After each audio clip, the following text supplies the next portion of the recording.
रुको, कहाँ जा रही हो? तुम ऐसे नहीं जा सकती। जब तक तुम्हारी मुझसे शादी नहीं हो जाती मैं तुम्हें कहीं नहीं जाने दूंगा। वेदांश आर्या ने सोनल को अपनी ओर खींचा था, जिस पर सोनल ने एक जोरदार थप्पड़ वेदांश के गाल पर रख दिया। तुम्हारी हिम्मत कैसे हुई मुझे छूने की? सोनल का गुस्सा बहुत तेज था और इस वक्त वो इतनी हाइपर थी कि उसे ये तक समझ न आया कि वो वेदांश के अपार्टमेंट में थी, उसके रहमो करम पर थी और वो जो चाहे उसके साथ कर सकता था। उसके हाथ उठाने पर वेदांश ने अपने हाथ की मुट्ठियां सख्ती से भींच लीं। मेरे करीब मत आना, वरना जान से मार दूंगी तुम्हें। सोनल की आंखों से बहते आंसू और चेहरे पर फैला गहरा गुस्सा उसकी चटकती हुई नसों की गवाही दे रहा था। सोनल, एक बात तय है, अगर यहाँ से जाना है तो शादी करनी होगी, वरना। वो ठंडे लहजे में गुर्राता हुआ बोला, वरना क्या कर लोगे तुम? बेशक वो अंदर ही अंदर बहुत घबराई हुई थी, लेकिन बाहर से वेदांश के सामने मजबूती से खड़ी थी। अगर तुम शादी नहीं करोगी तो यहीं रहोगी, इस कमरे में कैद, इस घर में कैद, हमेशा के लिए। वेदांश की बात पर सोनल ने गहरी सांस लेते हुए गुस्से से उसे देखा। तुम मुझे नहीं रोक सकते वेदांश, मैं जा रही हूँ। वो दरवाजे की तरफ बढ़ी थी कि वेदांश ने उसे बाजू से पकड़कर अपनी ओर वापस खींचा था। मुझे जबरदस्ती करने पर मजबूर मत करो सोनल, तुम में इतनी ताकत नहीं कि मेरी सख्ती को सह सको, वेदांश ने ठंडे और सख्त अंदाज में कहा। मुझे तुमसे डर नहीं लगता, जो करना है कर लो, मैं यहाँ से जा रहूँगी। सोनल ने जिद्दी लहजे में कहते हुए अपने बाजू को उसके हाथ से छुड़ाना चाहा, जिसे वेदांश ने और भी ज़्यादा सख्ती से पकड़ रखा था। सोनल ने उसके हाथ पर अपने दांत गाड़ दिए और उसके दिए मीठे दर्द को चुपचाप सहते हुए वो होंठ भींच कर रह गया। उसके हाथ पर दांतों से जख्म देती वो पीछे हटी थी। हाथ छोड़ो मेरा वेदांश आर्या, वरना अब इससे भी ज़्यादा जोर से काटूंगी, वो गुर्राते हुए बोली। मंजूर है, पूरी ताकत लगाना, लेकिन एक बात याद रखना, मुझे उतना ही दर्द देना जितना बाद में सह सको। उसके बेहिचक शब्दों पर सोनल के रोंगटे खड़े हो गए। वो बहुत जिद्दी इंसान था, इतना तो वो भी जानती थी, लेकिन उसे धोखे से यहाँ लाकर शादी के लिए मजबूर कर रहा था। सोनल 1 महीने बाद 18 की होने वाली थी और तब तक वो उसके साथ शादी नहीं कर सकती थी, और ये बात वो वेदांश को समझा भी नहीं सकती थी, क्योंकि ये उसका निजी मामला था। मुझे घर जाना है। अब की बार उसका लहजा थोड़ा सा धीमा पड़ गया था। शादी के बाद वेदांश अब भी अपनी बात पर अड़ा हुआ था।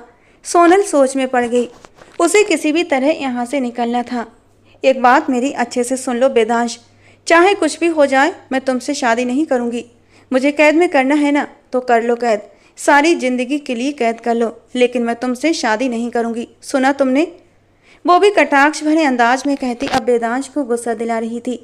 वेदांश ने अपनी आंखें जोर से भींच लीं। वो जो करना नहीं चाहता था अब उसे वही करना था, क्योंकि सामने खड़ी लड़की उसकी सहन शक्ति को बहुत आजमा रही थी। आंखें खोलते ही वेदांश की आंखों में बेहद गुस्से की लाली थी। चलो फिर, शादी के बिना ही तुमसे रिश्ता जोड़ लेता हूँ। इतना कहते हुए उसने सोनल को पीछे बिस्तर पर धक्का दिया, दरवाज़ा लॉक किया और अपनी टाई की नॉट ढीली करते हुए उसकी ओर बढ़ने लगा। वो अविश्वास से वेदांश को देख रही थी। वो तो उसका सबसे अच्छा दोस्त हुआ करता था, जिस पर वो आंखें मूंद कर भरोसा करती थी, और उसी भरोसे पर तो वो आज उसके साथ यहाँ पर चली आई थी। मगर भरोसा तो एक पल में टूट गया, एक रेत का घरौंदा साबित हुआ। वेदांश ने घुटना बिस्तर के ऊपर रखा। उसकी आंखों में इतनी तेज लाली थी कि सोनल को उसकी आंखों से वहशत सी महसूस होने लगी थी। उसे यकीन ही नहीं हो रहा था कि ये वही वेदांश था। नहीं प्लीज़, तुम ऐसा कुछ नहीं करोगे, वो जैसे वेदांश से ज़्यादा खुद को यकीन दिला रही थी। तुम सोच भी नहीं सकती कि मैं तुम्हारे साथ क्या क्या कर सकता हूँ। वेदांश ने एक हाथ उसके तकिए के पास रखते हुए उस पर झुकते हुए कहा। बेहद निडर होने के बावजूद इस वक्त वो वेदांश के इरादे देखकर पूरे जिस्म से कांप रही थी। आप मेरे साथ जोर ज़बरदस्ती नहीं करेंगे, वो पहली बार वेदांश को आप कह रही थी, वरना हमेशा तुम कहकर ही पुकारा करती थी, जबकि वेदांश उससे पूरे 7 साल बड़ा था। लेकिन उनकी दोस्ती पिछले 1 साल से थी। 1 साल पहले ही तो वो सोनल की फीकी जिंदगी में बहार बनकर आया था। सोनल अपने दिल की हर बात उससे बेझिझक कह दिया करती थी, और वो भी बिल्कुल दोस्तों की तरह उससे व्यवहार किया करता था। आज तक उसने सोनल का हाथ तक नहीं थामा था, और यही वजह थी कि सोनल उस पर आंखें मूंद कर भरोसा करने लगी थी। पर आज वही भरोसा उसे डुबो रहा था। उसके दोनों हाथ रखे वो उसके चेहरे पर झुकता, उसके नरम और मुलायम होठों को देखता। 1 इंच के फासले पर ही रुक गया था और वो कांप उठी। क्या चाहते हो? वो उसे खुद से दूर नहीं कर रही थी और ना ही कोई विरोध कर रही थी। बस इस वक्त उसकी आंखों में डर था, ढेर सारा डर। वो गहरी सांस लेती अब एक छोटी सी सहमी हुई बच्ची लग रही थी। सिर्फ शादी, वही शब्द दोहराए। मैं 18 की नहीं हुई, और 18 की हुए बिना कोर्ट मैरिज कैसे होगी? सोनल ने उसे समझाना चाहा। ये तुम्हारा मसला नहीं है, मैं कर लूँगा सब। तुम बस इस शादी के लिए राजी हो जाओ। उसकी धीमी सी सरगोशी पर सोनल की सांसें अटक गईं। प्लीज़ मत करो ये सब। अब उसकी आंखों से आंसू बहते हुए तकिया भिगोने लगे थे। फैसला अब भी तुम्हारा ही होगा सोनल। बिना शादी के रिश्ता, या शादी करके अपने घर जाना चाहती हो? वो इतना करीब था कि बस 1 इंच का फासला उसने कायम रखा था। उसकी इतनी करीबी पर सोनल को पसीना आने लगा। दिल पसलियां तोड़कर बाहर आने को बेताब हो गया था।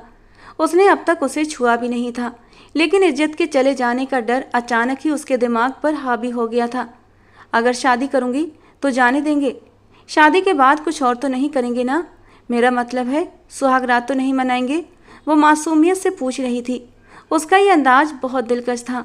वेदांश तो एक पल के लिए उसकी शहद जैसी सुनहरी आंखों में खो गया था। हाँ, चली जाना। सिर्फ शादी करूँगा, उसके बाद कुछ भी नहीं करूँगा। उसके लिए तो मैंने बहुत कुछ प्लान कर रखा है। ऐसे ही रूखी फीकी सुहागरात थोड़ी मनाऊंगा। वो शरारती लहजे में बोला था। वादा? सोनल को अब भी उसकी बात पर यकीन नहीं आ रहा था। वो आज उसका भरोसा खो चुकी थी। वादा? वो उससे वादा कर गया था और सोनल यहाँ से इज्जत बचाकर निकलने के लिए इस शादी पर राजी हो गई थी। और अगले घंटे में वो सोनल चौहान से सोनल वेदांश आर्या बन चुकी थी। उसके गभा के खाने में किसी के सिग्नेचर मौजूद थे, लेकिन वो सामने नहीं आया था। वो कौन था, सोनल को जानने की ख्वाहिश भी नहीं थी। कितनी ही देर बाद वेदांश कमरे में अंदर दाखिल हुआ था।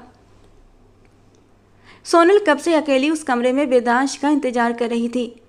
आपने जो कहा मैंने कर दिया है, अब मुझे वापस जाना है, वो आंसू पोंछते हुए नाराजगी से बोली। चलो। उसकी तरफ एक चादर बढ़ाते हुए उसने सपाट अंदाज में उसे देखा। ये? सोनल हैरान हुई। वेदांश उसकी आंखों की हैरानी को परखते हुए धीरे से चलता हुआ उसके करीब आया और 2 कदम की दूरी पर रुक गया। अब तुम मेरी पत्नी हो, मेरी इज्जत, और मैं नहीं चाहता कि कोई गैर आंख तुम्हें इस हुलिये में देखे। वेदांश ने उसके खूबसूरत सरापे को एक गहरी नज़र से देखा था। वो इस वक्त गुलाबी रंग की शॉर्ट फ्रॉक पहने हुए थी जो उसकी पिंडलियों से ऊपर जा रही थी। डीप गला जो उसकी खूबसूरती को उभार रहा था। इसे अच्छे से अपने ऊपर ओढ़ लो। वेदांश के कतई अंदाज पर सोनल होंठ दांतों के नीचे दबाते हुए गुस्से से उसे देखने लगी।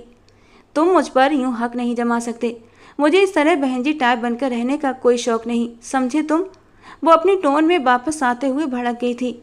मुझे हक का ताना मत देना सोनल। शादी करके तुमने अपने सारे हक मेरे नाम कर दिए हैं। अब तुम्हें वही करना होगा जो मैं कहूँगा। इस बात को अच्छे से अपने दिमाग में बिठा लो, वरना मुझे बहुत अच्छे से बिठाना आता है। वेदांश ने बिना पलक झपकाए इतनी सख्ती से कहा कि सोनल फिर से चुप होकर वो चादर ओढ़ गई। अभी उसे बस यहाँ से निकलना था। एक बार यहाँ से निकलती फिर अपनी मम्मा से कहकर बहुत कुछ कर सकती थी। वो खुद उसका डाइवोर्स करवाती, उनके बहुत ऊपर तक पहुँचती और वो कुछ भी कर सकती थी, ऐसा सोनल सोचती थी। गाड़ी उस वक्त दीप्ति पैलेस की ओर बढ़ रही थी, जो आज से 15 साल पहले आकाश पैलेस हुआ करता था। वक्त ने पलटा बहुत तेजी से खाया था और अब फिर से पलटा खाने का वक्त आ गया था। गाड़ी दीप्ति पैलेस के बाहर रुकती है तो एक पल को गहरी सांस भरते हुए सोनल के नाराज चेहरे को वो देखने लगा। मुझे उम्मीद है तुम हमारी शादी का किसी को कुछ नहीं बताओगी जब तक 18 की नहीं हो जाती।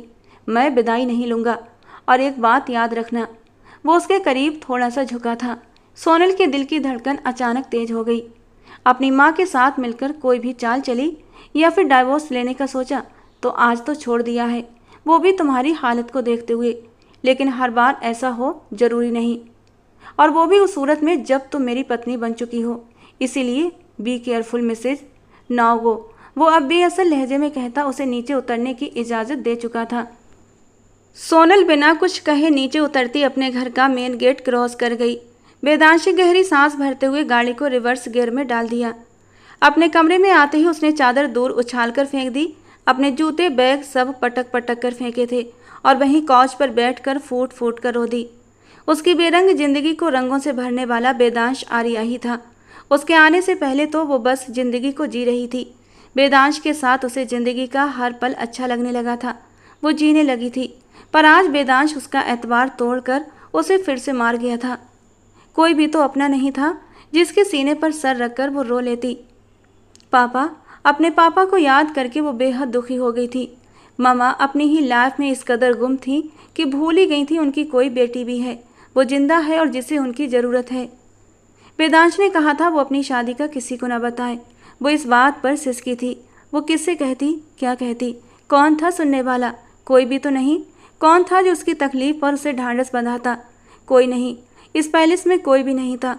काफ़ी देर तक वो रोती रही और फिर जब रोते रोते थक गई तो वहीं नीचे फर्श पर लेटकर सो गई। किसी को भी उसका होश नहीं था कि वो कहाँ है।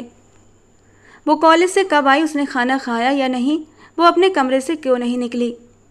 सुबह नाश्ते की टेबल पर वो नीचे आ रही थी। उसका खूबसूरत चेहरा इस वक्त मुरझाया हुआ था। मिसेज दीप्ति इस वक्त नाश्ते की टेबल पर मौजूद थीं। उनका सिल्क का नाइट ड्रेस अब भी उनके तन पर था। वो सोनल की माँ थीं, लेकिन इतने अरसे के बाद भी उनका फिगर और वो खुद और भी ज़्यादा खूबसूरत हो गई थीं। और अपनी केयर भी तो वो ज़रूरत से ज़्यादा करती थीं कि देखने वाले सब उन्हें सोनल की बड़ी बहन समझते थे और वो ऐसे कॉम्प्लीमेंट्स पर बहुत खुश होती थीं। सोनल को आता देखकर उन्होंने एक नज़र उसके सूखे और बेरौनक चेहरे पर डाली थी। सोनल चेयर खींचकर चुपचाप बैठ गई और नाश्ता करने लगी। क्या तुम्हें तमीज़ भूल गई है? न हाय, न हेलो और न कोई गुड मॉर्निंग, दीप्ति ने उसे नापसंदगी से देखते हुए कहा। सोनल ने पलकें उठाते हुए उनकी ओर देखा। हाय, हेलो, अब ठीक है, सोनल ने मुंह बनाकर कहा तो दीप्ति ने पहलू बदला। वाह, ग्रेट एटीट्यूड। अचानक से साथ बैठे शख्स की आवाज़ सुनकर सोनल चौंकी थी। वो कोई 23-24 साल का नौजवान था जो उसे बहुत फुर्सत से देख रहा था। वो अपने ही ध्यानों में गुम चुपचाप जाकर टेबल पर बैठ गई थी और उसने उस सामने बैठे लड़के को भी नहीं देखा था। लेकिन अब जो नज़र पड़ी और उसकी चुपती नज़रें खुद पर महसूस हुईं तो उसे बहुत गुस्सा आया था। उसका यूँ देखना सोनल को सख्त नागवार गुजरा। इस वक्त वो एक साधारण से सूट में थी, ढीला ढाला नाइट सूट जिसके गले के बटन भी खुले हुए थे। उसने कोई ध्यान ही नहीं दिया था। घर में वो ऐसे ही घूमा करती थी। मेल नौकर तो थे नहीं और कोई मेल आता भी नहीं था। हालांकि वो कोई बहनजी टाइप की लड़की नहीं थी। खुद को बड़े से दुपट्टे में छुपा कर रखती।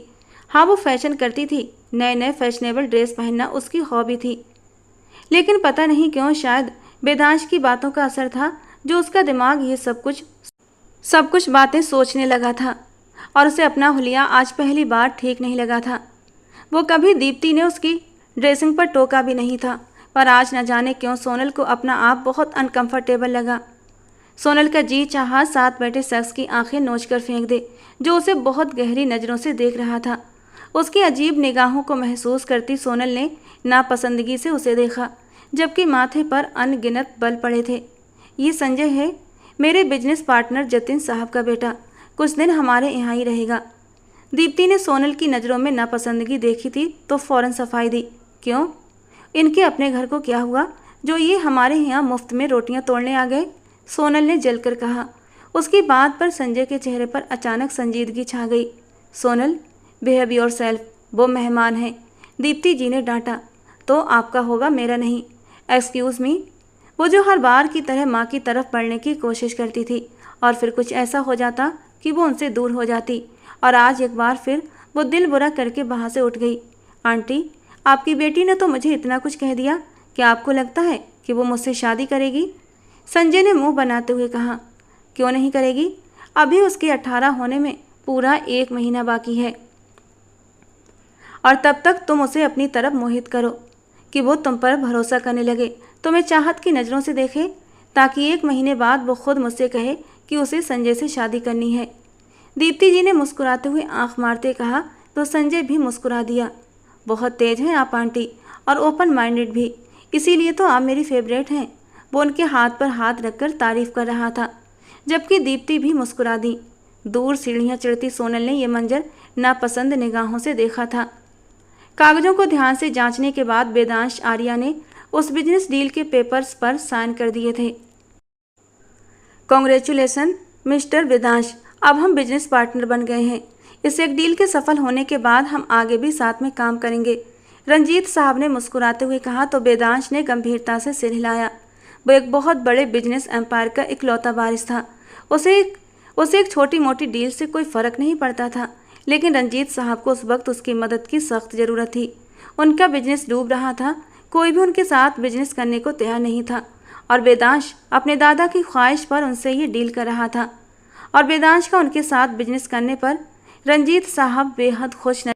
और रंजीत साहब मिठाई का डिब्बा लेकर जब घर में दाखिल हुए तो उन्होंने दूर से ही पुकारा था, किरण, किरण बेटा। जी पापा। वो दौड़ती हुई बाहर आई और उनके हाथ से मिठाई का डिब्बा लिया। पापा, ये किस खुशी में? बेटा बस मत पूछो, भगवान ने हमें चमत्कार कर दिखाया है। जहाँ सबने मुंह मोड़ लिया, वहाँ एक नरम दिल इंसान को भगवान ने दूध बनाकर भेज दिया। वेदांश आर्या ने हमारी कंपनी के साथ डील साइन कर ली है। बताते हुए उनकी आंखों में आंसू आ गए। सच पापा? अब हम फिर से अमीर हो जाएंगे, हमें पैसों की कमी नहीं रहेगी ना?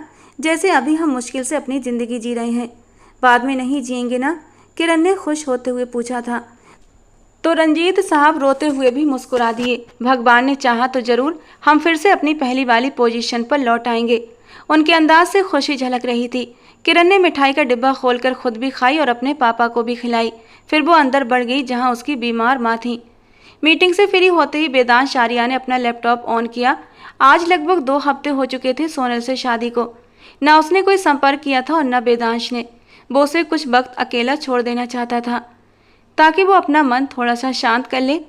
अपने लैपटॉप पर उसने वो सारे कैमरे ऑन किए जो उसने दीप्ति पैलेस में लगवाए थे। उसे किसी भी कैमरे में कोई खास हलचल नजर नहीं आई। जब उसने सोनल के कमरे का कैमरा ऑन किया तो उसकी आंखें हैरानी से खुली की खुली रह गईं। काले रंग की साड़ी और जिसका ब्लाउज इतना छोटा था कि मुश्किल से उसकी आधी धड़कनों को छुपाए हुए था, जिसका आगे और पीछे का गला भी बेहद डीप था, जिसे पहने वो इस वक्त आईने के सामने खड़ी अपने कानों में झुमके पहन रही थी। साड़ी भी नेट की थी। ब्लैक नेट की साड़ी में उसका दूधिया रंग मोतियों की तरह दमक रहा था। साड़ी के ब्लाउज से उसकी नाजुक कमर झलककर वेदांश के खून में गर्मी भर रही थी। उसकी रगों में उबाल सा उठने लगा। वो इतनी तैयारी किसके लिए कर रही थी, उसे कुछ समझ नहीं आ रहा था। अब वो आईने के सामने खड़ी दाएं बाएं होकर खुद को हर एंगल से देख रही थी। उसका चमकता निखरा चेहरा देखकर वेदांश के माथे पर पसीने की बूंदें उभर आईं। वो उस साड़ी में अपनी उम्र से ज़्यादा बड़ी और बेहद दिलकश लग रही थी और उसका वो रूप किसी संत के इरादे भी डगमगाने के लिए काफ़ी था। वेदांश ने गुस्से में लैपटॉप बंद कर दिया। इतनी तैयारी यकीनन किसी फंक्शन में जाने के लिए की जा रही थी और शायद वो भूल चुकी थी कि अब वो वेदांश की पत्नी थी। अपने ऊपर परफ्यूम स्प्रे करते हुए वो धीरे से मुस्कुराई थी और फिर अपने ऊपर एक नज़र डालते हुए वो संतुष्ट होकर बेड की तरफ बढ़ी थी और मोबाइल उठाकर अपनी बेस्ट फ्रेंड सुरभि को मैसेज टाइप करने लगी, जिसकी आज बर्थडे पार्टी के लिए उसने आज ब्लैक कलर की थीम साड़ी पहनी थी। बर्थडे का ये फंक्शन सिर्फ लड़कियों के लिए था, इसलिए सोनल सब कुछ भूलकर पूरे दिल से तैयार हुई थी।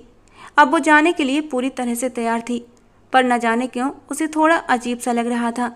वहाँ सिर्फ लड़कियाँ ही तो होनी थी। यही सोचकर वो आराम से तैयार हो गई थी, पर अब खुद को देखकर उसे थोड़ी घबराहट भी हो रही थी। मम्मी को वो पहले ही बता चुकी थी और उन्होंने कभी भी उस पर किसी भी तरह की रोक टोक नहीं की थी, तो फिर अब कैसे करती। काफ़ी देर तक सुरभि और अपनी बाकी सहेलियों के साथ बने ग्रुप में चैट करती रही, जिसका नाम सोनल ने क्यूट फेरीज रखा था। अभी वो कुछ मैसेज टाइप ही कर रही थी कि अचानक उसके कमरे की लाइट बंद हो गई। सोनल ने चौंक कर मोबाइल से नज़रें हटाईं, लेकिन अंधेरे में क्या दिखाई देता। इससे पहले कि वो कुछ करती, किसी ने पीछे से उसे अपनी बाहों के घेरे में ले लिया। सोनल के पूरे शरीर में एक झुरझुरी सी दौड़ गई। वो पूरी तरह से सन्न रह गई थी। दिल की धड़कन जैसे थम सी गई थी। जानी पहचानी परफ्यूम की खुशबू उसे अपने नाक में घुसती महसूस हुई थी। सामने कौन था, ये समझते उसे एक पल की देर नहीं लगी थी। इन तमाम दिनों में वो उसी के बारे में सोच सोच कर पागल हो रही थी। आज दोस्तों के कहने पर वो इस बर्थडे पार्टी में जाने के लिए तैयार हुई थी, लेकिन उसकी अचानक मौजूदगी ने उसका सांस रोक दिया था और आज वो बिना कुछ कहे उसे छू भी गया था। उसके बालों के जूड़े की ओर हाथ बढ़ाते ही वेदांश ने एक ही पल में उसे खोल दिया था। झरने जैसे रेशमी बाल उसकी कमर पर बिखरते चले गए। वेदांश ने अपने भीतर भरे गुस्से और जुनून को कैसे रोक कर रखा था, ये सिर्फ वही जानता था। उसके बालों की मोह खुशबू को सूंघते हुए वेदांश ने उसके खुले कंधे पर अपने नरम दहकते होंठ रख दिए थे और वहीं उसे हल्के से काट भी लिया था। सोनल पूरी तरह कांप उठी थी, उसका शरीर थरथराने लगा था। वेदांश उसके साथ ये सब करेगा, वो भी उसके ही घर, उसके ही कमरे में आकर। वो यकीन नहीं कर पा रही थी, जैसे वो किसी अविश्वास के भंवर में फंसी हुई थी। वेदांश ने झटके से उसका रुख अपनी ओर किया। खिड़की से आती चांदनी में उसका निखरता रूप साफ नजर आ रहा था। उसका गहराई से सांस लेना उसके शरीर के खूबसूरत अंगों के उतार चढ़ाव को और भी उभार रहा था। उसकी साड़ी का पल्लू उसके कंधे पर एक और पिन से टिकाया गया था, जिससे उसका आगे का हिस्सा और भी साफ झलक रहा था। वेदांश की नजरें अपने शरीर पर महसूस करती सोनल शर्म से पिघलने लगी थी। उसने खुद को ढकने की कोशिश की, लेकिन वेदांश ने उसकी दोनों कलाइयों को मजबूती से पकड़ते हुए उसके चेहरे की ओर अपना चेहरा किया था। सोनल को उसकी आंखों में जैसे कोई डर सा महसूस हुआ था और वो बुरी तरह कांपने लगी। ये वेदांश के साथ जुड़े रिश्ते का असर था या कुछ और? इस वक्त वो वेदांश की नीयत से बेहद डरी हुई थी। वो इतनी बड़ी सिक्योरिटी को भी नज़रअंदाज करता उसके कमरे तक पहुंच गया था। एक पल में उसने उसका पल्लू खींचकर उसके कंधे से नीचे हटा दिया। सोनल की हिचकी बन गई। कब के रुके आंसू आंखों से बहने लगे। वेदांश धीरे से उसे पुकारा। नाम मत लो मेरा। वेदांश ने गुस्से भरे लहजे में उसे बालों से थामकर चेहरा करीब किया था। उस वक्त वेदांश बहुत गुस्से में था। उसका ये होश उड़ा देने वाला रूप कोई भी देख सकता था। अगर वो समय पर न पहुंचता तो वो न सिर्फ इस कमरे से बल्कि घर से भी निकलकर अपनी कम उम्र हुस्न के जलवे बिखेर चुकी होती। मुझे दर्द हो रहा है। वो वेदांश के हाथ पर अपना हाथ रखकर धीरे से मिन्नत मांगती बोली। उसके बालों पर वेदांश के हाथ की पकड़ और भी मजबूत हो गई और वो सिसक उठी। तुम्हें मना किया था ना कि तुम्हारी खूबसूरती को कोई गैर मर्द न देखे, और तुम अपना पूरा शरीर दिखाने के लिए तैयार खड़ी हो। वेदांश के सख्त शब्दों पर सोनल ने हैरानी से उसकी ओर देखा। ये शर्म सिर्फ मेरे सामने ही तुम्हारे अंदर जागती है। इस हालत में जाते तुम्हें शर्म नहीं आती जब तुम बाहर जाती। उसने उसके मुंह पर फूंक मारी थी और सोनल का दिल हथेली पर आ गया था। डर से उसकी आंखें बड़ी हो गईं। उसका आंखें बंद करना वेदांश को वापस होश में ला गिराया था और वेदांश के कानों में किसी के कहे हुए शब्द गूंजने लगे। वेदांश, वो कम उम्र है, ना समझ है, लेकिन एक बात उसकी बहुत अच्छी है। उसे जिस रंग में ढालोगे वो ढल जाएगी। प्यार से समझाओगे तो वो तुम्हारे नक्शे कदम पर चलेगी। सख्ती करोगे तो उसे तोड़ दोगे, और एक बार वो टूट गई तो चाहे लाख कोशिशें कर लेना, उसे दोबारा जोड़ नहीं पाओगे। बंद आंखों से सोनल के आंसू गिर रहे थे। उसके गालों पर बहते आंसू उसके अंदर के डर का पता दे रहे थे। उसके शरीर का धीरे धीरे कांपना वेदांश से छिपा नहीं था। वेदांश ने धीरे से उसके बाल छोड़ दिए, उसकी साड़ी का पल्लू खोलकर उसके सीने को ढक दिया। सोनल, जो वेदांश से और भी सख्ती की उम्मीद लगाए आंखें मूंदे खड़ी थी, अब वेदांश के नरम व्यवहार को महसूस करके अपनी आंखें खोल दी। उसका कांपना लेकिन अब भी बंद नहीं हुआ था। वेदांश उसे अभी भी सख्त निगाहों से देख रहा था। इससे पहले कि मेरा दिमाग घूमे, तुरंत बदलो ये कपड़े, वो सख्त लहजे में बोला। सोनल अपनी जगह से हिल भी नहीं पा रही थी। सुना नहीं तुमने? बदलो इन्हें, वरना मैंने किया तो तुम्हें अच्छा नहीं लगेगा। वो सहम कर 2 कदम पीछे हटते हुए चेहरा दोनों हाथों में छुपाकर फूट फूट कर रो पड़ी। वेदांश ने आगे बढ़कर उसके आंसू नहीं पोंछे, ना ही रोने से रोका। उसका गुस्सा अब भी उस पर वैसा का वैसा ही था। बस वो उसे सजा देने का इरादा टाल गया था।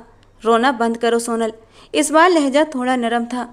उसका रोना, उसकी सुनहरी आंखों के आंसू वेदांश के दिल पर गिर रहे थे, और ये बात वो उसे कह नहीं सकता था। आप बहुत गंदे हैं वेदांश। आप बस मुझे डराने धमकाने आते हैं। मैंने क्या किया जो मुझ पर अभी इतना गुस्सा कर रहे थे? मैं तो सुरभि की बर्थडे पार्टी पर जाने के लिए तैयार हुई थी। वो आंसू पोंछते शिकवे करने लगी, और ये सब उसके नरम लहजे का नतीजा था, जो हमेशा से वो देखती आई थी। ऐसी ड्रेसिंग करके जाने वाली थी तुम? वेदांश ने माथे पर बल डालकर उसे घूरा। वहाँ पर सिर्फ लड़कियाँ होंगी वेदांश, कोई मर्द नहीं देखेगा आपकी बीबी को। अच्छे से जानती हूँ मैं आपकी बीबी हूँ। नाराज और गुस्से से कहती वो रुख मोड़ती अपने गाल पोंछने लगी। वहाँ लड़कियाँ हैं तो क्या? जिस रास्ते से गुजर कर जाती, क्या वहाँ भी लड़कियाँ ही होती? वेदांश ने लाइट ऑन की तो सोनल शर्मिंदगी से घिर गई। अब उसे अपने हुलिये का एहसास होने लगा था। ये साड़ी उसकी माँ देकर गई थी। उन्होंने ही उसे सजेस्ट की थी और उसकी बहुत तारीफ भी की थी कि ब्लैक रंग की साड़ी में तुम बहुत खूबसूरत लगोगी, और उसने भी नासमझी में उसे पहन लिया था। और अब वेदांश के सामने इस हुलिये में खड़े रहने पर वो शर्म से लाल हुई थी। वेदांश ने भी उसकी शर्म को महसूस कर लिया था। मेरे सामने खड़े होने से तुम शर्माती हो, इस हालत में तो भीड़ भरे बाजार से कैसे जाती हो? वेदांश ने दांत पीस लिए। मैं वो चादर ले लेती जो आपने दी थी। तुरंत दिमाग लगाया और झट से झूठ बोल दिया। और यकीनन अब ये इरादा बनाया है तुमने, पहले तो ऐसा कोई भी इरादा नहीं होगा। वो देखिए, अब आप मुझे तंग कर रहे हैं, मुझे देर हो रही है, जाना है। वो नजरें चुराती बोली। ठीक है, तुम्हें इसी हुलिये में जाना है? वेदांश का लहजा फिर से सख्त हो गया। जा रही हूँ बदलने। वो मुंह बनाकर बेकसी से हिचकिचाती हुई पांव पटकती ड्रेसिंग रूम की ओर बढ़ गई। वेदांश ने बाहर ही उसका इंतजार किया। वो उसे अपने तरफ सही करना चाहता था। वो सख्त स्वभाव का था, लेकिन उसे अपने दादाजी की वजह से इस लड़की के साथ नरमी बरतनी पड़ती थी। थोड़ी देर बाद वो काले फ्लोरल फ्रॉक में सामने आई थी। याद रखना, खूबसूरती वही होती है जो अपने तक सीमित रहे या अपने पति तक सीमित रहे। एक पल के लिए दोनों की नजरें मिली। सोनल बिना कुछ कहे पलटी। दरवाजे के पास जाते सोनल के दिमाग की बत्ती जली। उन्हीं कदमों पर वो उसकी तरफ वापस मुड़ी थी। इससे पहले कि वो कुछ कहती, वेदांश वहां से गायब था। ये कहाँ चले गए? अभी तो यहाँ थे। सोनल परेशान हो गई। उसी वक्त उसके नंबर पर कॉल आने लगी, जो वेदांश की ही थी। रिसीव करते कान से लगाई। तुरंत नीचे आओ, बाहर इंतजार कर रहा हूँ। अपनी बात कहकर उसने कॉल काट दी। सोनल पाँव पटकती घर से बाहर निकली। ड्राइवर ने गाड़ी स्टार्ट करनी चाही, लेकिन सोनल ने मना कर दिया, क्योंकि वो जानती थी वेदांश जैसे जिद्दी इंसान से वो जीत नहीं सकती थी। जैसे ही वो गाड़ी में बैठी, वेदांश ने गाड़ी आगे बढ़ा दी। सुरभि के घर के सामने गाड़ी रोकते वेदांश ने सोनल को हैरान कर दिया। आपको सुरभि के घर का पता था? वो हैरान हो रही थी। वेदांश ने गहरा सांस लिया और उसकी ओर देखा। मैं तुम्हारे बारे में वो सब कुछ जानता हूँ जो तुम भी नहीं जानती। अब बस वक्त खराब मत करो, जाओ, मैं यहीं इंतजार कर रहा हूँ।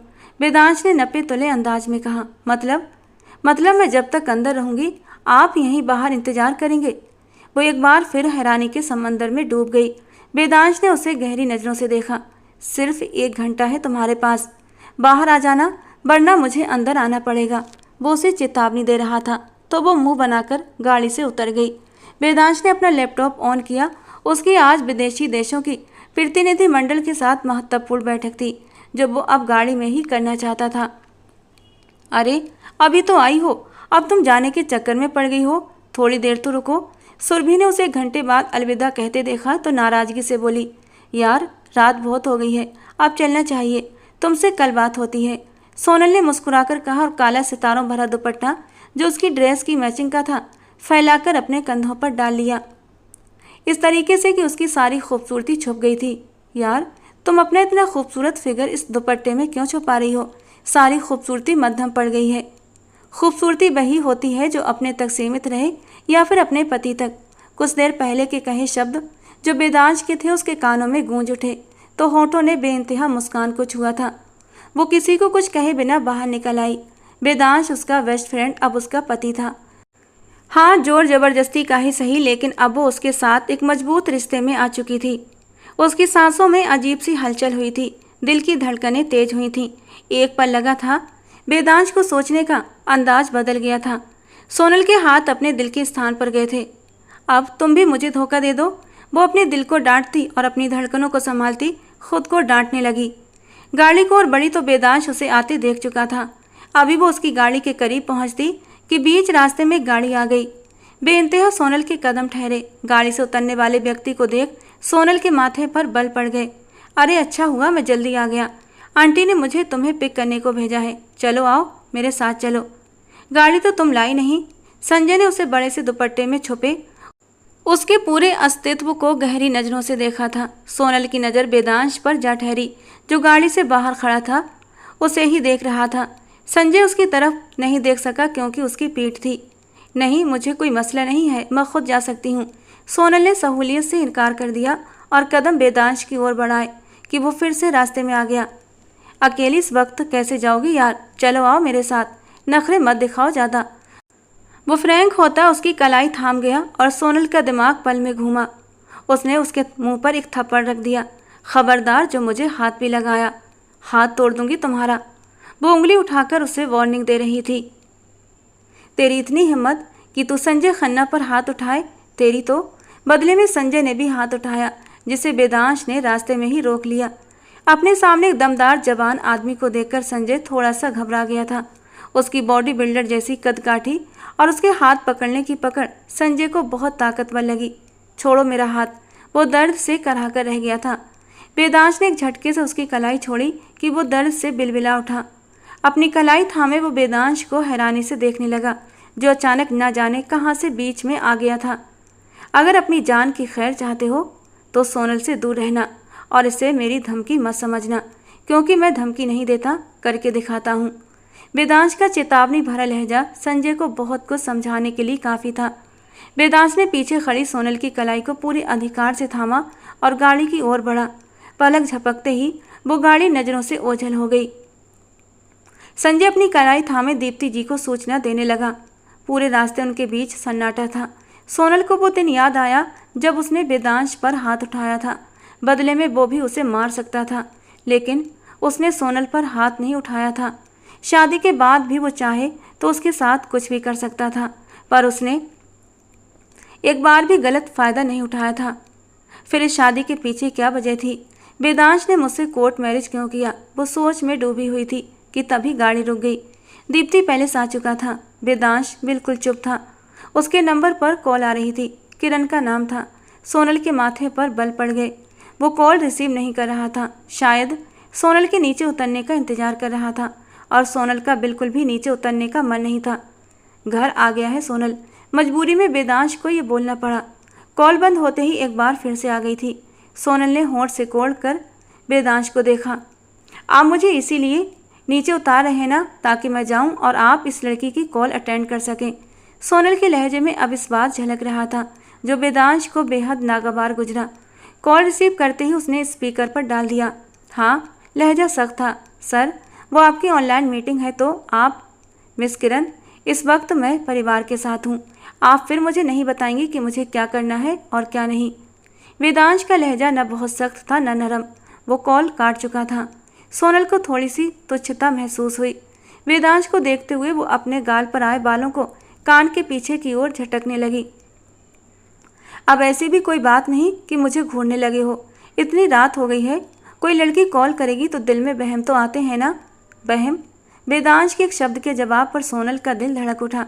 तुम बहम नहीं, शक कर रही हो सोनल। वो उसकी तरफ झुका था। सोनल ने अपनी सांस रोक ली। मेरी जिंदगी में आने वाली तुम पहली और आखिरी लड़की हो। अपने दिलो दिमाग को साफ रखो। कहते हुए वेदांश ने उसकी तरफ का दरवाज़ा खोल दिया। वो झट से नीचे उतरते हुए बड़े से गेट से अंदर चली गई। वेदांश का उसके इतने करीब आना सोनल के दिल की धड़कनों में उथल पुथल मचा चुका था। जैसे ही वो घर के अंदर आई, सामने ही अपनी माँ को गुस्से में देखते वो ठिठकी थी। किसके साथ आई हो? चुपता हुआ सवाल किया गया। अपने दोस्त के साथ, सोनल ने भी बिना डरे जवाब दिया। दीप्ति ने आगे बढ़कर एक थप्पड़ उसके गाल पर मारा। सोनल हैरानी से माँ को देखने लगी। शर्म नहीं आती?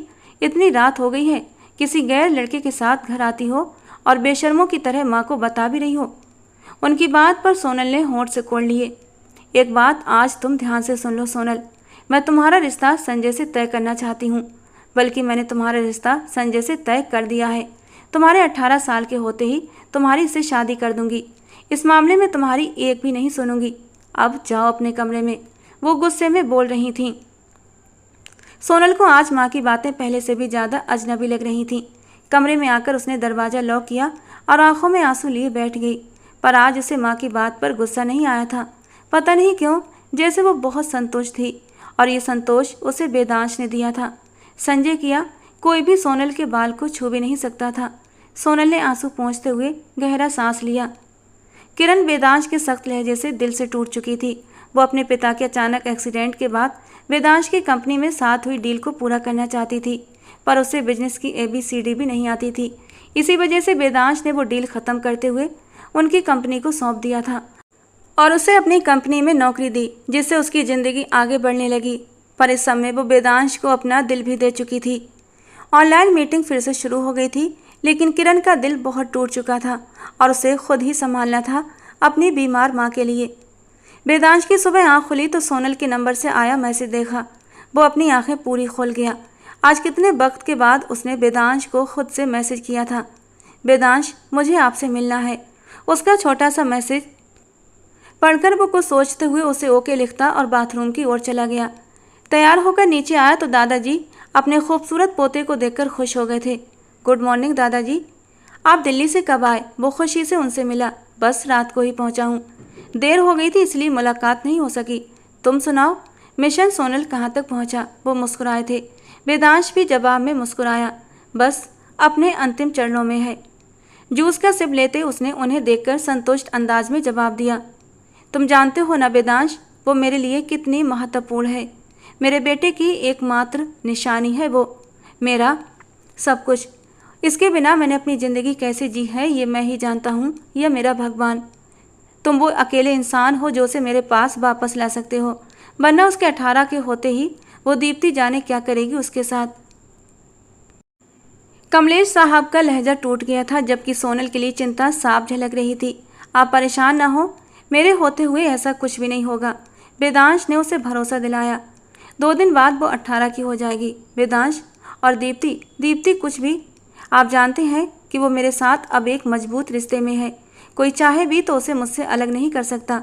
बेफिक्र रहें, 2 दिन बाद आपकी पोती आपके पास होगी। वो आपके पोते का वादा है आपसे। उन्हें यकीन दिलाते वो ऑफिस के लिए निकल गया था। आज भी उसकी 2 मीटिंग्स थी। एक उसके ऑफिस में थी, जबकि दूसरी एक होटल में। पहली मीटिंग के बाद किरण अनुमति लेकर उसके ऑफिस में आई थी। सर, आज मिस्टर विकास के साथ आपकी मीटिंग है। वो सर झुकाए बोली। वेदांश ने मोबाइल पर सोनल के लिए होटल का पता छोड़ दिया। मीटिंग के बाद वो वहीं होटल में सोनल से मिलने का इरादा भी रखता था। ठीक है, गाड़ी तैयार करवा दो। जी सर। बिना उसकी तरफ देखे वो ऑर्डर लगाते हुए अपना लैपटॉप और दूसरी चीज़ें उठाता रहा। किरण का दिल धड़क रहा था। वो बहुत खूबसूरत पर्सनालिटी की मालिक था और शायद हर लड़की का क्रश भी, पर उतना ही रूखा और गुस्सैल था कि उससे बात करते करते कोई भी उससे डरता था। किरण ने उसे एक नज़र देखा और चुपचाप बाहर निकल गई। सोनल अभी शावर लेकर निकली थी कि मोबाइल पर मैसेज टोन बजी। वेदांश का मैसेज देखकर उसके चेहरे पर मुस्कान आई थी। वेदांश ने उसे शादी करके भी अपना रिश्ता पहले जैसा ही रखा था। उसने किसी भी तरह का ऐसा हक नहीं जताया था जिससे कि वो डर रही थी। वो तैयार होकर उसके भेजे गए एड्रेस पर वक्त से पहले ही पहुंच चुकी थी। वेदांश अपनी मीटिंग अटेंड कर रहा था कि उसे अपने ऊपर किसी की निगाहों की तपिश महसूस हुई, तो उसने गर्दन मोड़कर उस ओर देखा तो सोनल उससे 2 टेबल छोड़कर बैठी हुई दिखी। वेदांश ने मोबाइल पर वक्त देखा तो सिर ना में हिलाया। वो वक्त से पहले आ गई थी, जबकि अभी वेदांश की मीटिंग शुरू हुए 10 मिनट ही हुए थे। सर ये देखिए, बिल्कुल नया डिजाइन है, मार्केट में आएगा तो अच्छा आ जाएगा। विकास ने अपना लैपटॉप उसके सामने रखते हुए कहा, जबकि किरण भी वहीं मौजूद थी जो सब नोट कर रही थी। इस प्रोजेक्ट को वही हैंडल करने वाली थी। मिस्टर विकास, अगर आप माइंड ना करें तो क्या हम ये मीटिंग कल के लिए पोस्टपोन कर दें? मुझे अभी कहीं अर्जेंट जाना है। वेदांश ने अपना लैपटॉप बंद करते गंभीर लहजे में कहा। किरण के चेहरे पर नाराजगी के भाव उभरे। Okay sir, never mind. Vikas मुस्कुराए। मिस किरण, आपके लिए कैब करवा दी है, आप ऑफिस चली जाएं। वेदांश उनसे एक्सक्यूज करता उठकर खड़ा हुआ। और आप कहाँ? अचानक से किरण के मुंह से फिसला। वेदांश की तेज नज़रों ने उसे अचानक ही चुप करवा दिया। वो ऐसा ही था, बिना बोले ही सामने वाले को अपनी सारी बात समझा दिया करता था। वेदांश उनसे 2 टेबल दूर एक टेबल पर जाकर बैठ गया, जहाँ पहले से ही एक लड़की बैठी हुई थी। वो बहुत खूबसूरत थी और छोटी भी। किरण को उससे जलन हुई।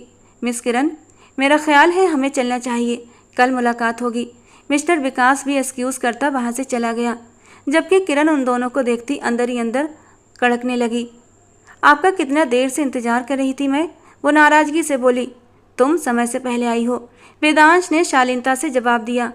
मैंने सुबह मैसेज किया था, तुमने जवाब भी देर से दिया और अब देखो शाम हो गई है, तो तुम्हें अब भी लग रहा है कि समय से पहले आ गई। मैं रोबोट नहीं हूँ जो बिल्कुल वक्त पर चलूँ। वो नखरे वाले अंदाज अपनाती चली गई। क्या काम था? उसकी बात को नज़रअंदाज करते वेदांश मुद्दे पर आया। सोनल ने एक नज़र सामने बैठी उस लड़की को देखा जो उन्हें घूर रही थी। क्यों? जानने की इतनी जल्दी है तुम्हें? किसी को वक्त दिया हुआ है क्या तुमने? सोनल ने गुस्सा संभालते हुए पूछा। वेदांश ने माथे पर बल डालकर उसे देखा। मुझे भूख लगी है, पहले खाना खिलाओ। वो ठोड़ी के नीचे हाथ टिकाए बिल्कुल पहले वाले अंदाज में वापस लौट आई थी। वेदांश ने उसके अंदाज नोट कर लिए थे। वो 2 टेबल पीछे बैठी किरण को भी देख रही थी। वेदांश ने वेटर से खाना लाने को कहा। वो सोनल की पसंद अच्छे से जानता था। तुम्हारे गाल पर ये निशान कैसा है? वेदांश के पूछने पर वो धड़कते दिल से उसे देखने लगी। मेकअप से निशान अच्छे से छुपाया था, लेकिन उसकी त्वचा ऐसी थी, निशान इतनी जल्दी जाता नहीं था। नहीं तो कोई निशान नहीं। वेदांश की नज़र से उसके गाल का निशान छुप न सका। उसकी झुकी पलकों पर वो माथे पर बल डालकर खामोश हो गया। वेटर खाना सर्व करके गया तो खाना देख सोनल की भूख जाग उठी। जल्दी में गर्म स्पाइसी वाइट मुंह में डाली तो सौ सौ करने लगी। मिर्चें, उफ, पानी। उसकी आंखों में आंसू भर आए। वेदांश ने जल्दी से पानी का गिलास उसके होंठों से लगाया और ये नज़ारा देखकर किरण के अंदर और भी आग लग गई थी कि उसकी आंखों से आंसू बह निकले। वेदांश के मोबाइल पर कॉल आने लगी, जिसे रिसीव करके वो अब किरण को कॉल कर रहा था। मिस किरण, आप चली जाइए अब, गंभीरता से कहते वो किरण को बहुत अजनबी लगा। आपको मेरी चिंता करने की कोई ज़रूरत नहीं। मुझे जब जाना होगा मैं चली जाऊंगी। आप जहां बिजी हैं वहीं बिजी रहें। वो गुस्से से बिना कुछ सोचे समझे बोली और कॉल काट दी। वेदांश के होंठ भिंचे थे। वेदांश, मुझे पानी दो और। सोनल ने उसका ध्यान अपनी ओर आकर्षित किया। वो फिर से पानी का गिलास उसके होंठों से लगा गया और उसी वक्त किरण वहां से उठी बाहर निकल गई। बस और नहीं पीना। सोनल ने गिलास एक तरफ कर दिया। अब भूख लगी है या वो भी ख़त्म हो गई? वेदांश उसकी हर हरकत को अच्छे से नोट कर रहा था। मुझे आपसे कुछ कहना था। वो मम्मा। धीमा लहजा अपनाते हुए वो अपनी माँ की रात वाली सारी बातें उसके कानों में पहुँचा चुकी थी। तो तुम क्या चाहती हो? वेदांश ने उसकी आंखों में झांकते हुए पूछा। सोनल ने माथे पर बल डालकर उसे देखा। ये सवाल तुमने शादी करने से पहले तो नहीं पूछा, अब क्यों पूछ रहे हो? क्योंकि शादी के बाद मैंने कोई हक नहीं लिया तुमसे। और तुम तो वापस जाकर मुझसे तलाक लेने वाली थी ना? वेदांश की बात पर सोनल की आंखें पल भर में आंसुओं से भीग गईं। ठीक है, दे देना तलाक, हो जाओ खुश, तुम भी और मम्मा भी। वो गुस्से से कहकर उठकर खड़ी हुई थी। सोनल, वापस बैठो, लहजा हुक्म देने वाला था। सोनल वहीं खड़ी अपने आंसू पोंछने लगी। सोनल, वापस बैठो, वेदांश ने माथे पर बल डालकर कहा तो सोनल चुपचाप वापस बैठ गई। इधर देखो मेरी तरफ। वेदांश का लहजा अचानक बदल गया था। सोनल ने अपनी नम पलकों को उठाकर उसे देखा। परसों तुम्हारी 18वीं सालगिरह है और साथ ही तुम्हारी विदाई भी। वो मेज से आगे आकर बैठा था। सोनल को अब पूरी तरह अपनी नज़रों के घेरे में लेते हुए अपनी योजना बता रहा था। विदाई? क्या तुम्हें लगता है मामा इसे होने देंगी? सोनल ने मुंह बनाते हुए कहा। मुझे सिर्फ तुम्हारा साथ चाहिए सोनल, बाकी कब, कहाँ, कैसे करना है वो मुझ पर छोड़ दो। वेदांश की बात पर सोनल ने चिंता से उसे देखा। खाना खाओ, ठंडा हो रहा है, वेदांश ने नरम लहजे में कहा तो वो उसे खफा होकर देखने लगी। आप ऐसा कैसे कर सकते हैं सर? मेरी नौकरी है ये, आप मुझे नहीं निकाल सकते। किरण वेदांश के फैसले से परेशान होकर उसे देखने लगी। मैं तुम्हें इस कंपनी में और प्रोजेक्ट से हटाकर एक चेक दे रहा हूँ मिस किरण। तुम्हारे पापा का बिजनेस डूब चुका था, ये तुम अच्छी तरह जानती हो। उनकी कंपनी हमारी कंपनी के साथ मर्ज हो चुकी है, तो इसके बदले में ये तुम्हें 50 लाख का चेक दे रहा हूँ, जो मेरे ख्याल से काफ़ी है। अगर कम लगे तो रकम बढ़ा देता हूँ, लेकिन अब तुम यहाँ और काम नहीं कर सकती। वेदांश के कड़े अंदाज पर किरण की आंखें भीग गई थीं। क्या वजह जान सकती हूँ? मेरी पत्नी को पसंद नहीं कि तुम यहाँ काम करो और ये वजह काफ़ी है, वेदांश ने सख्त लहजे में कहा। किरण पत्नी शब्द पर हैरान रह गई थी और अब बहस की गुंजाइश नहीं बची थी, इसलिए वो चुपचाप बाहर निकल गई। सोनल, वेदांश, तुम मेरे लिए क्या मायने रखती हो ये तुम खुद भी नहीं जानती। अब वक्त आ गया है कि सासू माँ से भी मिल लिया जाए। वेदांश दिल ही दिल में सोचते उठकर खड़ा हुआ था।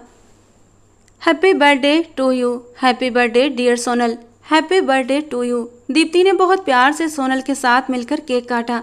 बहुत बड़े पैमाने पर यह सालगिरह हो रही थी। आज दीप्ति जी बहुत खुश थीं।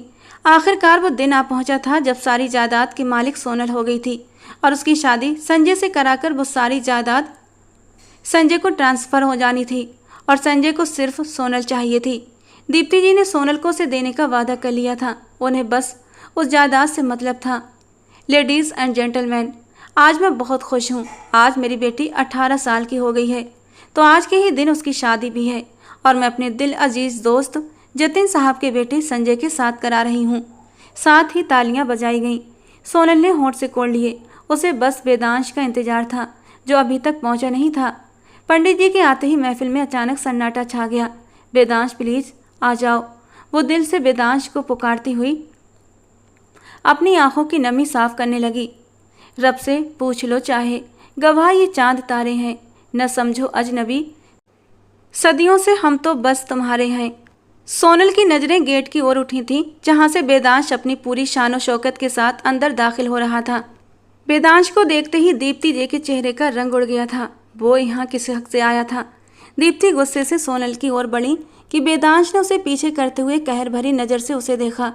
दूर रहकर बात करो मेरी सोनल से, दूर रहकर, वो उंगली उठाते हुए चेतावनी दे रहा था। बेटी है वो मेरी, समझे तुम? सोनल यहाँ आओ मेरे पास। दीप्ति ने बेटी को बुलाया और साथ ही उसकी कलाई खींची, जबकि दूसरी ओर उसका हाथ वेदांश ने थाम रखा था। सोनल ने वेदांश की ओर देखा कि वेदांश ने उसी पल एक झटके से उसे अपनी ओर खींचते हुए सीने से लगा लिया। मेरी बेटी से दूर रहो, अभी इसी वक्त, दीप्ति जी चिल्लाई थीं। आपकी बेटी अब मेरी पत्नी है और अपनी पत्नी से मैं दूर नहीं रह सकता सासू माँ। वेदांश सोनल की कमर में हाथ डालकर अपने सीने से लगाए हुए दीप्ति से बात कर रहा था। झूठ, तुम झूठ बोल रहे हो, ऐसा हो ही नहीं सकता। सोनल आज 18 साल की हुई है और तुमने उससे पहले ही शादी कर ली। हो ही नहीं सकता, ये शादी नहीं मानी जाएगी।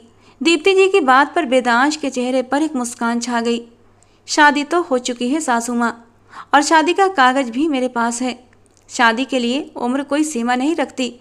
हाँ, माँ बाप या गार्जियन का होना जरूरी है, और सोनल के गार्जियन की अनुमति से हमारा कोर्ट मैरिज हुआ है। वेदांश ने तीखी नजरें दीप्ति जी की ओर घुमाई थीं, जो हैरानी से स्तब्ध खड़ी थीं। पास खड़े जतिन साहब और संजय गुस्से में आग बबूला हो गए थे। उन्हें यहाँ बुलाकर उनकी बेइज्जती की गई थी। कौन गार्जियन? किसकी बात कर रहे हो तुम? मेरी बेटी का गार्जियन कौन हो सकता है? दीप्ति को खतरे की घंटी सुनाई दी। इतनी देर में गेट से अंदर आते कमलेश जी ने कहर भरी नजरें दीप्ति की ओर टिकाई थीं। दीप्ति की नजरें भी उन्हीं पर जा टिकीं।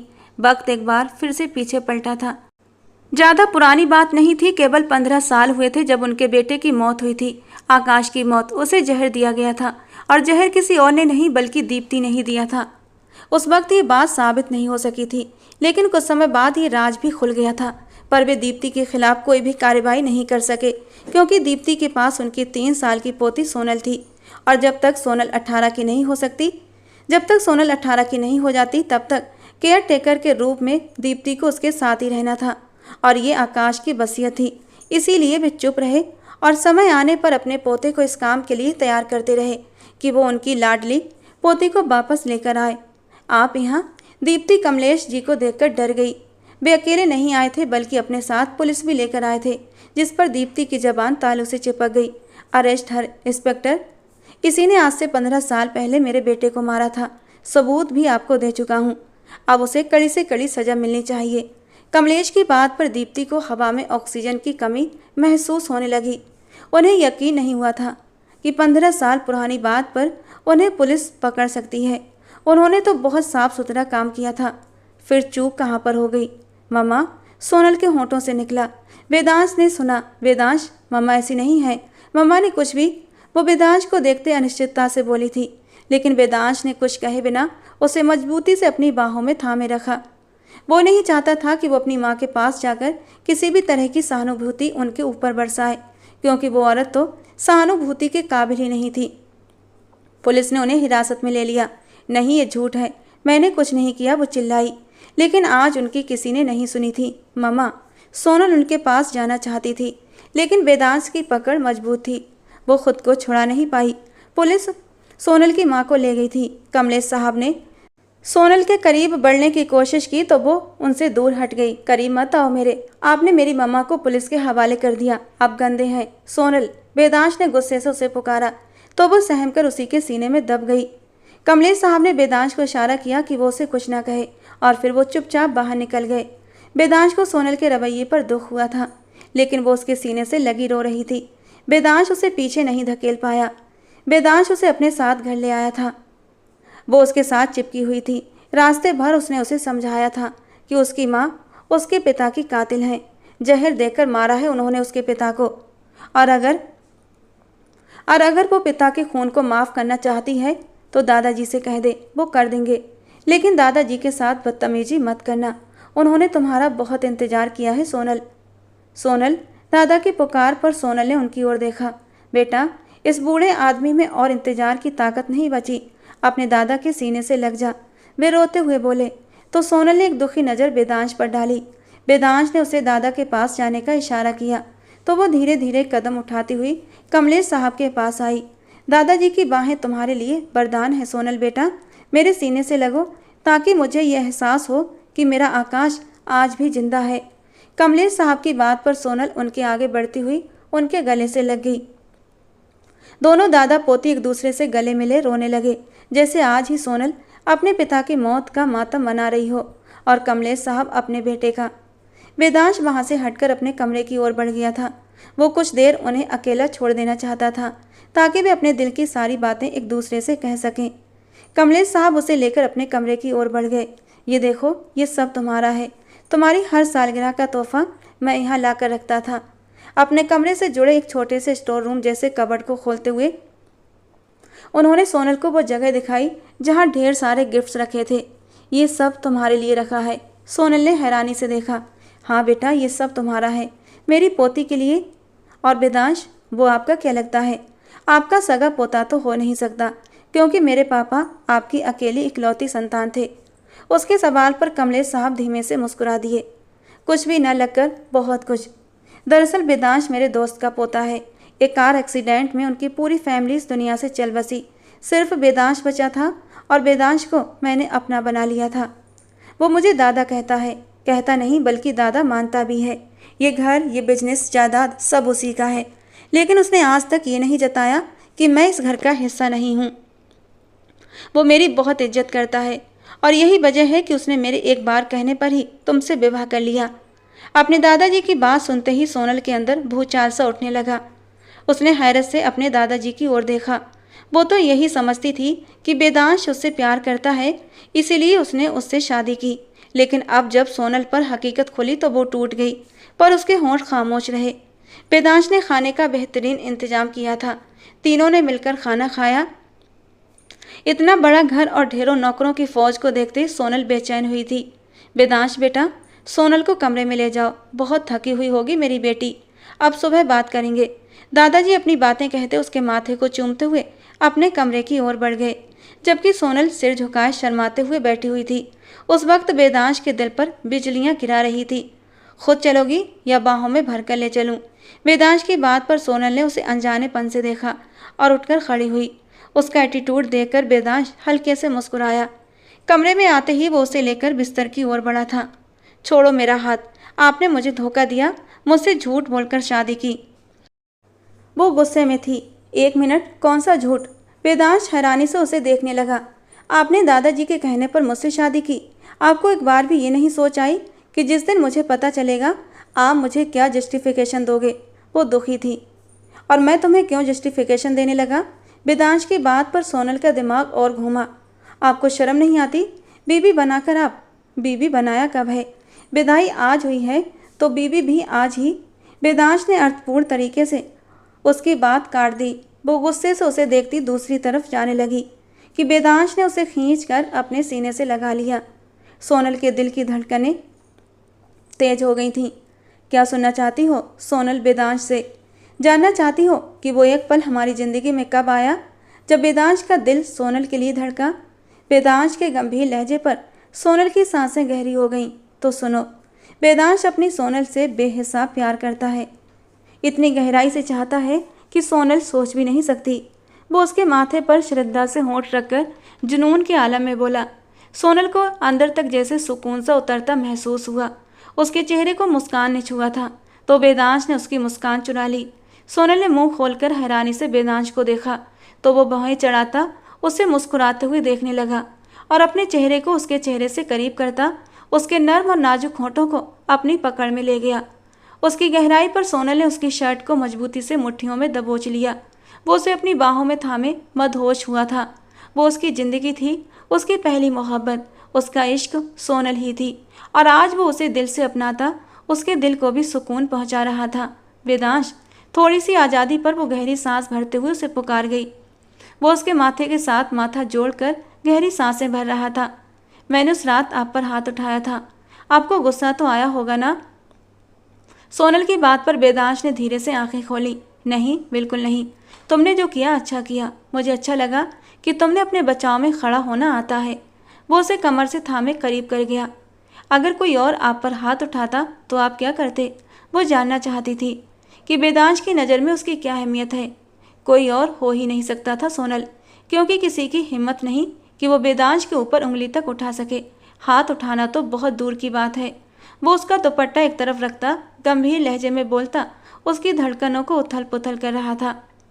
फिर मेरा हाथ उठाना कैसे बर्दाश्त कर लिया? उसका सिर तकिए पर रखता वो उसके कानों में पहने झुमके उतारते हुए उसके कान की लौ को चूम गया था। तुम वेदांश के शरीर का हिस्सा हो, मेरी रूह में बसी हो।